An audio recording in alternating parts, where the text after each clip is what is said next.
नमस्कार जय जगन्नाथ मु स्मृति वेलकम कर स्मृति क्रिएटिविटी आउ गोटे फ्रेश वीडियो को आशा कर समस्ते भलरे थे मु भी भलरे अच्छी तो चलतु स्टार्ट करनबा आज न्यू वीडियो। तो आज जो वीडियोटा मुझे आपण नहीं आसी आम जो प्रत्येक मास 2 तारिख 19 तारिख में आम ईसीसी डे बा अंकुर दिवस पालन करती तो तार 2 तारिख ईसीसी डे रेजुलेसनटा मुझे आपण नहीं आसी। तो चलतु स्टार्ट करनबा न्यू वीडियोटी स्टार्ट करने पूर्व मोर आपण रिक्वेस्ट चैनल जे भी नुआ आछंती प्लीज चैनल को सब्सक्राइब कर दिंतु। वीडियोटी भल लगे प्लीज गोटे लाइक करने को केबे भी भूलिबेनी कारण अंगनवाड़ी रिलेटेड समस्त वीडियो मैं यही चैनल ही पकाए। तो चलतु स्टार्ट करनबा ईसीसी डे रेजुलेसन डेट 2-3-2024 अद्यता 2-3-2024 तारीख शनिवार दिन 1 घटिका समय आम अंगनवाड़ी केन्द्र ठारे अंकुर दिवस बा ईसीसी डे पालन करा जायतिला। एही दिवस रे 0 ରୁ 3 वर्षर शिशुर पितामाता आईसीडीएस स्टाफ गाँ कल्याण समितिर सदस्य आशा कर्मी अंगनवाड़ी सहायिका जेजेबापा जेजेमा प्राथमिक विद्यालयर शिक्षक जांच कमिटी मातृ कमिटीर सदस्य माने उपस्थित थिले। मार्च 2024 2 तारिख टॉपिक दियर भाउजंक नोकछोक संपर्क आलोचना परिवार रे थिबा गर्भवती महिला प्रसूति महिला और शिशु मानक निमंते स्वास्थ्यकर आहार जोगाइबा दियर जदि विवाह पाई चाहुचंती ताहाले झियर विवाह बयस पाई भाउज बुझाइबा मुख्य आलोच्य विषय वस्तु।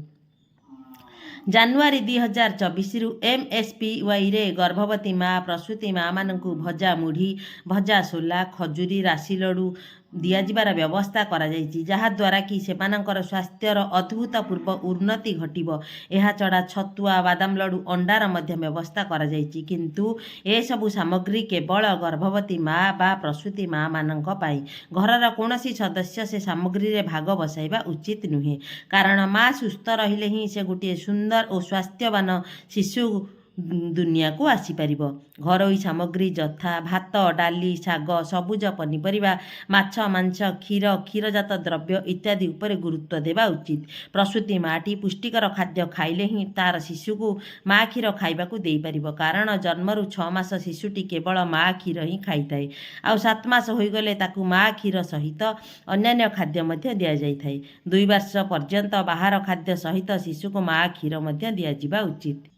शिशु को गोटे थर गोटे प्रकार खाद्य दिंतु शस्य डाली सहित फल और पनीपरिया खाइबा को दिंतु धीरे धीरे खाद्यर परिमाण बढ़ातु 9 मास बेलू अध गिना 12 मास पर 1 गिना खाद्य दिंतु। खाद्य प्रस्तुत करने पूर्वर और शिशु को खुआइबा पूर्वर हाथ को साबुन ने भल भावे धुअंतु अंडा को भल भावे रांधिकी खाइबा को दिंतु सफा पानी रे भल भावे रांधंतु शिशुर बड़का खाद्य को फिंगी दिंतु लोहसार द्रवण खाइबा को दिंतु। जदि घरे दियर विवाह बयस हो जाइछि ताहेले ता पई भाउज जो झियो ठीक करिवे से झियोटी निहाती 19 वर्ष किंबा 19 वर्षर ऊर्ध्व होइतिबा दरकार कारण झियोटी ता पूर्वरु मानसिक शारीरिक भावे विवाह पई प्रस्तुत होई न थाए। पुओटी जदि काहाकू भल पाउछि किंबा घर सहयोग रे विवाह हेउछि ताहेले 19 वर्ष तळकू झियोकू घरकू बोहू करी आणंतु नाही। शेषरे अंगनवाड़ी कर्मी समस्त को धन्यवाद दे सभा सांग करथिले। तो एभली भाबरे हमर ईसीसी डे बा अंकुर दिवस मार्च मास 2 तारिख रेजुलेसन टी थिला भाबुची आपण मानकू निहाती भल लागिवो। वीडियोटी भल लागिथिले प्लीज लाइक शेयर करंतु चैनल ले नुआ थिले चैनल को सब्सक्राइब करंतु। मोर इंस्टाग्राम लिंक मु डिस्क्रिप्शन में दे देछि आपण माने चाहिले मो इंस्टाग्राम आईडी को जाइके देखि परिबे बहुत सारा वीडियो पडुची सेठी। तो मो इंस्टाग्राम आईडी हूँ स्मृति ऑफिशियल 34 फेसबुक भी मुझे यूज कर चाहिए मो फेसबुक भी प्रोफाइल को जापर स्मृति रेखा भंज रही। जय जगन्नाथ।